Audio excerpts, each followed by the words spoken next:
Hello guys, DJParson here, and I'm back with another game of the World Championship and potentially even the last game of the World Championship, since currently it is standing 2-0 for EnderWiggin here in the grand final versus LaoHuang. So if EnderWiggin wins, he will be the grand champion of the World Championship, but maybe we are lucky and LaoHuang will get in a win or two and we get more action and some hype in this grand final. But let's see for that and we'll jump into the match. And this time again, LaoHuang will have the first turn. He decides to just take the rich land. Okay. What else do we have here in this match? We do have the Acropolis, we have Pyramids and Colosseum, but for the Colosseum we don't have Barbarossa. We have Magic Castle, Isabella, no Suez, no Joan of Arc, no Bach, no Shakespeare once again. This time Darwin here, probably the highest culture leader in H2. Zizka, but no Sun Tzu, Marlene and Fleming. So Hollywood could be great. Bill Gates, Sid Meier and Einstein, as well as Marie Curie. So computers, maybe. Alright. And in general, not that many military actions. I guess one in each age, but not the craziest amount. So LaoHuang decides to take the rich land instead of...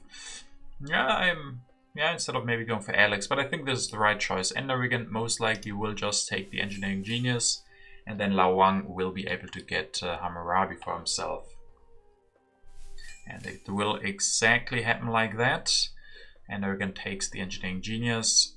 The Acropolis does come out, so let's see if LaoHuang... Ooh, interesting, he doesn't even want Hammurabi, he wants Boudica. This is very surprising for me. I mean... Nah, this is very surprising. Like, I always would have gone Hammurabi here. He decides to go for Boudica instead. We'll see how that works out for him. I guess to deny it from EnderWiggin, but I still don't really agree with that. EnderWiggin can still go for Hippocrates. First he will take the purple. Apparently not. Maybe that's some next level thinking of LaoHuang. He knows that EnderWiggin really wants the Acropolis and that will mean that he doesn't get a leader. And that's why LaoHuang went for Boudica. Okay, I stand corrected probably. This has worked out in LaoHuang's favor, I guess. EnderWiggin will not have an HA leader. He will get the Acropolis. LaoHuang could still go for the Colosseum if he wants to. Let's see, he will increase Pop. Grab a Frugality, alright. Grab the Colosseum. Build the extra lab. Okay, interesting. So yeah, he will build the extra lab. He has taken from Boudica the extra science, so he's ready for some technologies, and with his frugality has some extra food. So we have Acropolis versus Colosseum, and EnderWiggin will finish the Acropolis immediately. Gets also the printing press if he wants to, and the breakthrough, but doesn't want the printing press. What is happening here? Like, why no printing press when you already have the Acropolis? And there is even Darwin, so that's a little bit surprising that he really wanted to finish the Acropolis before building an extra lab. I mean, if he doesn't want to build the extra labs, then he would want the printing press, but apparently he also doesn't want the printing press. LaoHuang now is weaker, so he will have to use the extra rocks from Boudica. Development of religion is not good for him. He can't take that one, and EnderWiggin definitely can. So unfortunate for LaoHuang here, who can still use those two extra free rocks to build a free warrior. He does that, and will go for Nostradamus. Perhaps an iron as well. I mean, grabbing the iron here means the Code of Laws comes down to one civil action. So EnderWiggin can pick that one up. And he will now also go and build the philosophy. So maybe it just feels like it's not a printing press type of game. We don't have Shakespeare. And we don't have Gaudi. We do have Darwin, but we also in H1 don't have any synergies. We don't have Leonardo or Gutenberg. So he maybe doesn't want any of those printing presses. Just builds the extra lab. Grabs the Code of Laws, goes to Columbus. Okay, so finally getting his first leader here in H1. So probably has a colony already, maybe not, but I would assume that he does. On the other hand, he's not playing Columbus this turn, so he's not going to get a colony immediately. But with his cultural heritage and the breakthrough, he has a lot of extra science, so this Code of Laws is going to come in very handy for him. And then, of course, with the Acropolis, he's going to save science on the governments. So science-wise, it's looking pretty good for him. And he also got that free religion, which is, yeah, even extra synergy thanks to the Acropolis, making technologies of governments cheaper. Development of planning opened by LaoHuang. Let's check that one out. Science markets trade routes, and LaoHuang takes the trade routes. So one of each, and then he can go for iron. Upgrade one and another one. We'll then start building on the Colosseum. So pretty standard turn, just build up a little bit of iron. Upgrade your production. He's also going to be ready to finish the Colosseum next turn. Who knows, maybe he can go for Machu Picchu, even though he doesn't have any extra civil actions at the moment, and Machu Picchu really wants more civil actions. So that could be something for EnderWiggin, that he could go for Machu Picchu. He still can get the iron and the irrigation. But first we get the development of settlement. He does go for the Code of Laws. Takes the iron, so he can also go for that one. So yeah, maybe we are looking at the Machu Picchu preparation for EnderWiggin with the extra civil action and irrigation still being there. That could be great. Still not electing Columbus, so maybe still just waiting for a new colony, or a better colony, or a colony at all if he doesn't have one. LaoHuang opens development of politics. That maybe is going to give EnderWiggin his colony that he's searching for. LaoHuang will finish the one. Does he go for Machu Picchu? Yes, he will. Alright, so he will get that Machu Picchu, reveals a tactic, elects Nostradamus. Yeah, it's not 100% ideal for him, the Machu Picchu. It's still going to be good. I think he should be able to get the second irrigation, unless EnderWiggin really wants to deny it. But it would have fit better for EnderWiggin, I think, and maybe that's why LaoHuang felt like he couldn't really give the Machu Picchu to his opponent, so that's why he took it. EnderWiggin will push, even though he's weaker, so LaoHuang gets the foray. That's really good for him. And EnderWiggin will decide the irrigation is important. I will deny that from my opponent so that he doesn't get the best Machu Picchu. And he finally elects Columbus as well. Maybe he has found that colony or is nothing else that he wants to grab. He doesn't want the knights or anything, so just use the last civil action to elect Columbus. LaoHuang now can also push. We get the wealthy territory, which EnderWiggin is able to win. Alright, he has 2 colonization cards. He will win the wealthy territory. LaoHuang grabs the drama, okay, and finishes the Machu Picchu. Thanks to the extra rocks from the foray that he got, he was able to finish the Machu Picchu this turn. So he's gonna start to build up a lot of rocks. This is not looking bad for him. He has a lot of rocks, can easily afford these dramas, can start with some early culture production. So I like that. I like his position at this moment. Would be better if he had the irrigation, but even without it's still gonna be fine. EnderWiggin finally gets a government form for himself, builds yet another philosophy to get the discount on the monarchy. Also with a lot of rocks, so he's not looking bad at all. He has the big advantage now of civil actions, 6 to 4, so he has a lot of room to play around with. He has the irrigation, so he won't be stuck with population issues and breakthrough. So he's had a lot of extra science, as you can see from his text. Was able to get both breakthroughs and the cultural heritage. So just in general, having a lot of science and a lot of rocks now as well. He needs to find a space to spend those, which is not looking quite as easy at the moment. Maybe he can even build an extra irrigation next turn to get more population to use those rocks. But first we start into H2. LaoHuang will open the rebellion, and perfectly timed for EnderWiggin, or the worst timing for LaoHuang, since he just got that one unhappy worker because of the end of the age. He lost two civil actions, so this is bad news for him, especially with the Conmon being one of the first cards to come out.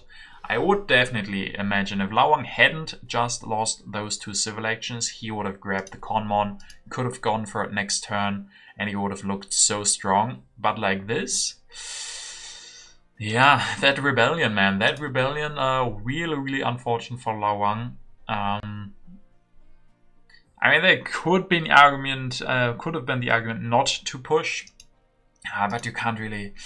I mean, there would have been the argument. He had such a good turn planned, I think, or it would have been so important to get the Conmon that this rebellion would have been and is so punishing that he could have thought, okay, maybe I don't push just because of that risk. On the other hand, with Nostradamus, you want to push. It's a small risk. I mean, the chances that the rebellion are the top card are very slim, but in this case, they were true. So that will be quite unfortunate for him. He will leave the Conmon on 3, so at least EnderWiggin will have to spend 3 civil actions to deny it. But first we get the inhabited territory. EnderWiggin doesn't even have population, so LaoHuang wins it for just a warrior. And then EnderWiggin will deny the Conmon. Of course, go for irrigation. Does he build an extra one? No, not yet. No extra one. Also not going to build an extra warrior or an warrior at all, so he's not going to be able to bid for any colonies again. But yeah, this Conmon is the big deal. LaoHuang, yeah, at least his opponent had to spend 3 civil actions on it, but yeah, I have to feel quite bad for LaoHuang. I mean, he's still not looking overall very bad, but he needs civil actions, and the best solution, the Conmon, is gone now. Pestilence, I mean, LaoHuang has more than enough population, so not an issue for him at all. He gets himself a breakthrough. He's still low on science. Maybe he can go for scientific method next turn, but for that, the breakthrough is definitely helpful. He will go for the drama, can build one, maybe rebuild a warrior to get out of corruption, does exactly that. So slowly starting with the dramas, spending some rocks. He still has a lot of rocks. He's just gonna need to be able to find a way to spend them. So he's of course still searching for the Republic. Republic would still be good for him. Not as ideal as the Conmon, but still definitely good for him, especially with the Colosseum. He has no problem with military actions with the Republic.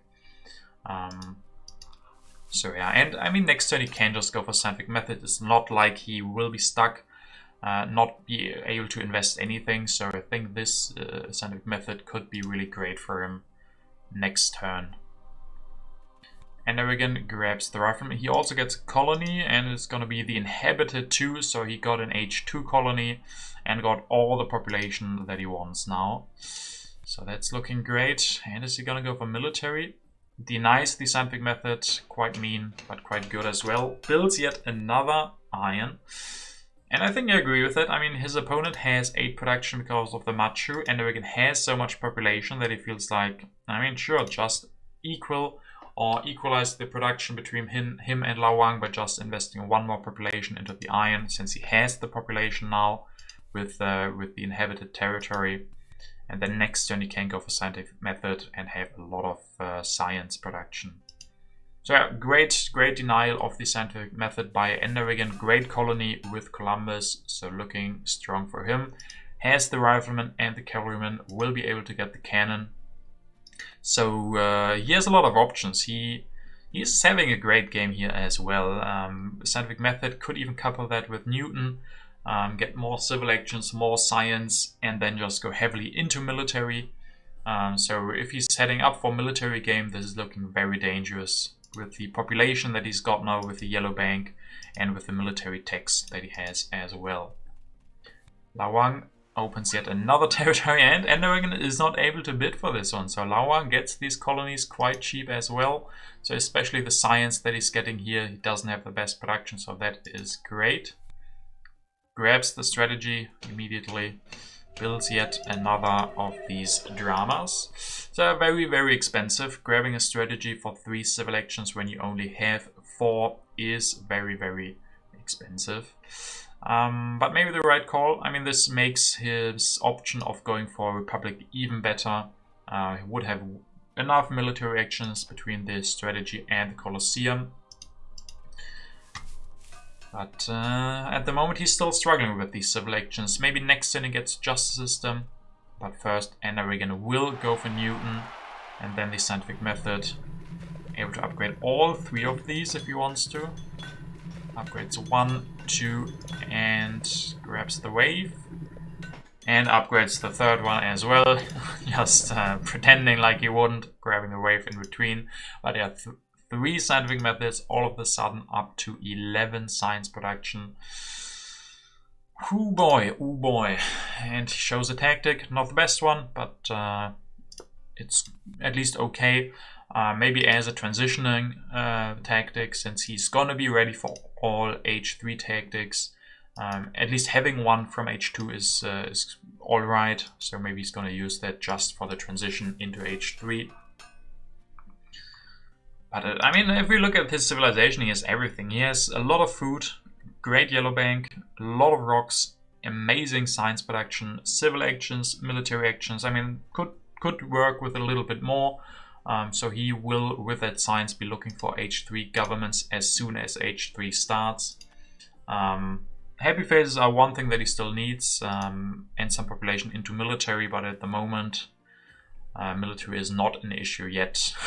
And then this scientific breakthrough, perfectly timed again for EnderWiggin, gets 11 science extra, but at least for LaoHuang, he will be able to get the Republic here and finally get some extra civil actions. Pop once or twice, develop the strategy as well, pop once more, build a warrior, and even one more to avoid corruption going up quite a lot in strength. And anyway, this was a great turn for him. The problem for him is he has spent all of his science. He just spent 19 science on the Republic and the strategy. And he's going to be missing out on the scientific method. And he's going to be stuck on 2 science. For a while longer on the 2 science production. Maybe can go for early computers or something. But in that regard, EnderWiggin is just looking a lot stronger. He will go for the cavalryman now. Can use the wave and build 1, 2 cavalrymen. Increase population here, really build 1 more. Develops the rifleman and actually gonna fulfill the tactic. Up to 15 strength he goes. Grabs the organized religion, so he will have a solution for happy faces. So very scary turn from him. All of a sudden from 1 strength to 15 in just this 1 turn. I mean, military actions are a thing that he needs to improve still. There are still a lot of ways to do that in H3, so he's gonna wait for the military theory or one of the new government forms. But overall, spending them this turn in H2 before you have to spend them in H3 is a good move. And since he's even gonna go for the Conmon, I mean, sure, why not? He has more than enough science production. The Conmon has reduced cost. It only cost him 8 science. He even gets back the civil action from Newton, so sure, why not go for the Conmon here? You have more than enough science. So yeah, didn't even think about that, but great move in my opinion. Then he grabs an opera and develops the organized religion. Still doesn't cost him civil action, so Newton this turn, how much? Newton has given him back 4 civil actions, so this shows how strong Newton can be.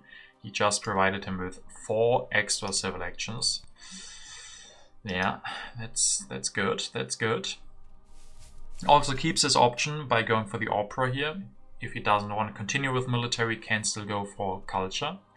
LaoHuang, that's a great one for him. This Statue of Liberty is really great for him. He has the government form from H2, so this gives him 2 culture production and a lot of yellow cubes. With his limited food production, but not a bad food production because of the Machu. The extra yellow cubes will be really helpful in giving him more population, so I like that. And then we will see what he will go for. Darwin. Could have also gone for James Cook, but he goes for Darwin here. grabs a cannon. I mean, a lot of how this game is looking depends on LaoHuang having a tactic or not. With him only going for cannons, I mean, there's still one copy of cavalrymen, so I mean, he definitely missed out on the rifleman, but he can still get cavalrymen and cannons, so maybe it's gonna be fine, depending on his tactics. But military-wise, it is looking a little bit dicey for him at the moment. Going into H3 with only having warriors developed and not a lot of science. So if he needs cannon and cavalrymen, so maybe if he has got the mobile artillery, that's going to cost him a lot of science, and he doesn't have that. EnderWiggin pushes, we get the call to arms. LaoHuang drawing 2 new cards, not the biggest deal at this point. Could even be helpful if he still needs a tactic. Could be one of those 2 cards that he just drew. EnderWiggin now will grab a reserves, grab a breakthrough. Always need more science. Grab a patriotism, upgrade with the efficient upgrade one of their temple, and even build another cavalryman. I mean, the cavalryman is a little bit weird. I'm not too convinced that the 3rd cavalryman is the thing that you want to go for here. I mean, maybe he has a new tactic that he wants to go for, but usually I would have preferred the extra rifleman. Like, there's a lot of H3 tactics, especially where you need the extra rifleman, and you very rarely need 3 cavalrymen. But this could also tell us that he has a new tactic in his hand. Could be a lot. Could be the mobile artillery as well, and he just plans on going for cannons after this. It could be the classic army, even though for the classic army, why not just go for the rifleman? Could be hussars. So yeah, different options. What could be in his hand at this point. But definitely interesting that he builds the cavalryman over the rifleman. H3 starts. LaoHuang grabs the Air Force immediately. Okay, grabs the revolutionary idea. That's a good one for him as well. Increases pop. Builds yet another warrior. These warriors. I mean, maybe he needs this to be able to defend, and then it's not bad that he has the option. But still, just the warriors here is not looking too pretty. At least with the revolutionary idea, he gets some breathing room, some more flexibility in being able to develop more different types of units. We don't have Churchill, so no help for him from that front. And he's going to have corruption here. I mean, culture-wise, it's looking pretty good for him. We have 42 plus 8 versus 26 plus 2. So EnderWiggin either has to quickly adjust his game plan and go for operas. Could go operas, Marlene and Hollywood. But there the question is, does he have an advantage in that regard? Since the rock production is the same, so if EnderWiggin just goes for culture production, LaoHuang can do the same. He can go for operas or even just more dramas. So yeah, that's the big question. If EnderWiggin feels comfortable just going for culture, or if he's not wanting to abuse his military lead and the science that he has and that LaoHuang doesn't, so that EnderWiggin just goes for more military and punishes his opponent in that regard, where LaoHuang is definitely the weaker player at the moment with just having warriors. And looks like that is gonna be his plan. War over tech from EnderWiggin. He goes for Marlene. Marlene. He develops... Okay, he develops 1 opera, so maybe he can build one as well. Architecture, I mean, this flexibility by Newton is crazy in this game.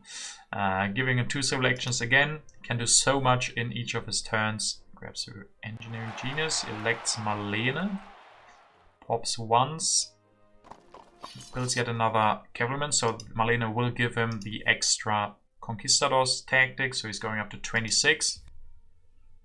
Yeah, no extra operas from him at the moment, so no extra culture production. So Marlene is just for military purposes at this point. So he will also skip the cannon. It looks like he feels comfortable just going for the Conquistadors. LaoHuang has a lot of rocks, so if he has a tactic, like if he has fortifications, ooh. This looks like fortifications. 4 cannons plus reveal the tactic. That is gonna be a lot of strength. 15, 18, 21, plus 10 if he has the fortifications. Grabs the oil, grabs the cavalryman. does have a tactic, but not the fortifications. It is only the defensive army. So that means only 6 strength from this, 2 outdated defensive armies. But with the cavalryman, he is ready for the mechanized army, and that would be a big improvement. And he will only lose this by 1 science, by 1 strength, and lose 1 science. So he will have enough science with the revolutionary idea to go for the cheap cavalryman. So not the biggest war to start this off, and not another one immediately followed up. But the Reds, 8 food lost by EnderWiggin. EnderWiggin just last turn played his reserves as his last civil action to get extra food. So here, his last civil action, he gained 3 extra food. That is now gone. Him wanting to be civil action efficient cost him all of that 3 food. So he loses 8 here. Can go for civil service. Will he destroy something? Grabs the revolutionary idea. Definitely keep that out of the hand from LaoHuang. Destroys his food production to build yet another rifleman. I mean, seeing some problems here for EnderWiggin. He's running out of time to go for a big war. He doesn't have the best army, just conquistadors. Sure, he can upgrade this with air forces. Has a lot of rocks, could easily go for 2 air forces. But LaoHuang can also improve his position and military with the cavalryman, potentially even modern infantry if he gets another revolutionary idea. But he's getting away in culture a little bit. EnderWiggin is not following up. He's not going for operas. So LaoHuang gets satellites, gets an urban growth, another urban growth. Maybe just wanting to end the game quickly, just deny these cards, make it harder for EnderWiggin to transition. Will play his revolutionary idea, so he's up to 6 science. That's sadly not enough to go for modern infantry. Not even with the discount of the Colosseum, he needs 7 for that. So 1 science missing for him. EnderWiggin now pushes. We get the vast territory, which LaoHuang is able to win. How much does LaoHuang have to pay for this? This could be really good for him. Has to send 1 cannon. Alright. EnderWiggin not wanting to send too much away for this. Could have helped him with his population, but he doesn't want to send away military. And he gets the 2nd revolutionary idea. So he was able to deny both of these from LaoHuang. We get military buildup and patriotism. Okay, EnderWiggin has 1 game plan and he's sticking with it. He doesn't want to transition into operas. I mean, that would have been an alternative, I think. It's not like LaoHuang has an insane amount of culture and culture production. So EnderWiggin with a couple of operas, which have a reduced cost, could have easily caught up in culture.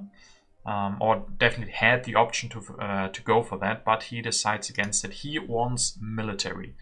He wants to win this last or 3rd match for him in the grand final with military. Will LaoHuang be able to provide us with more action, with a defense? Immigration doesn't hit anybody. He grabs the fundamentalism, can pop once, rebuild the cannon, develop their cavalryman, grabs the reserves, destroys his first mine, builds cannon. He's building cannons, he's not building cavalrymen, so he's not got the tactic yet, I think. If he had drawn the mechanized army, he would have built cavalrymen instead, but him continuing to build cannons means he's probably not got that tactic yet. He has 3 more card draw to get that. EnderWiggin is probably searching for the air forces. If he gets the air forces, he might still be ready for a war with patriotisms in his hand. But without, it's quite hard to improve his strength. But hybrid war it will be from EnderWiggin on LaoHuang. And he might get, military theory, so he gets all the military actions in the world. He starts destroying his scientific methods. They did a good job, but they are too late now. Destroys 3 of these. Builds 1 opera, and thanks to Marlene, that will give 2 happy faces. And then he follows up by building 2 more cavalrymen. yeah, fulfilling another tactic thanks to Marlene. And he's not ending the age, so he has even one more chance for war. And that war could be devastating if he gets air forces, if he has the extra war. Oh, he even has a new tactic, has the shock troops. So his spamming with cavalrymen turned out to be good. One of the few instances where shock troops is actually the one tactic that he wanted. Transitioning from conquistadors to shock troops.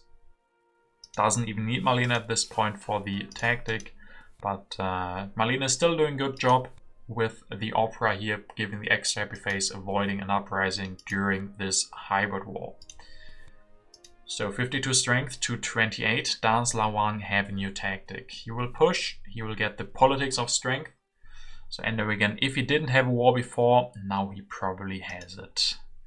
And then LaoHuang will pop. Pop again. What does he build? What will he build here? Destroys a mine. Destroys yet another mine. If he builds a cannon, okay. And warriors. No, not the warriors.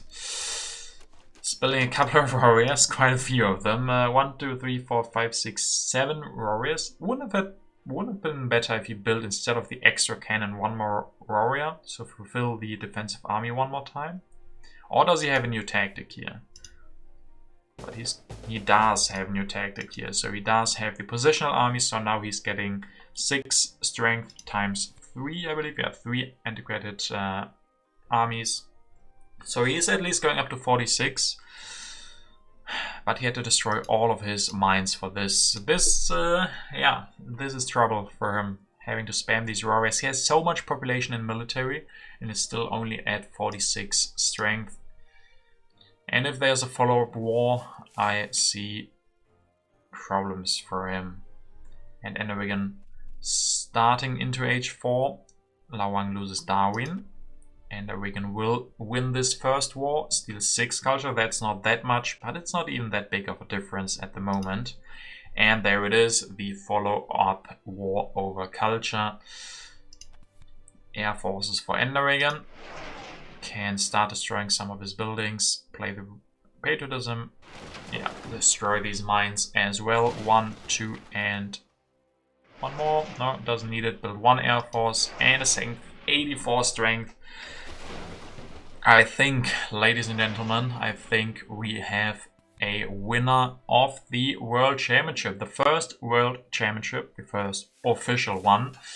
And I think the name of that winner is EnderWiggin. LaoHuang now doing as much as he can to defend, but he can't do much. He gets some extra food, but just 1 reserves to build a farm. He knows it's over, can go for Fleming, does as much as possible, but it won't be enough. EnderWiggin will win this match, and he will win the World Championship with a 3-0 win.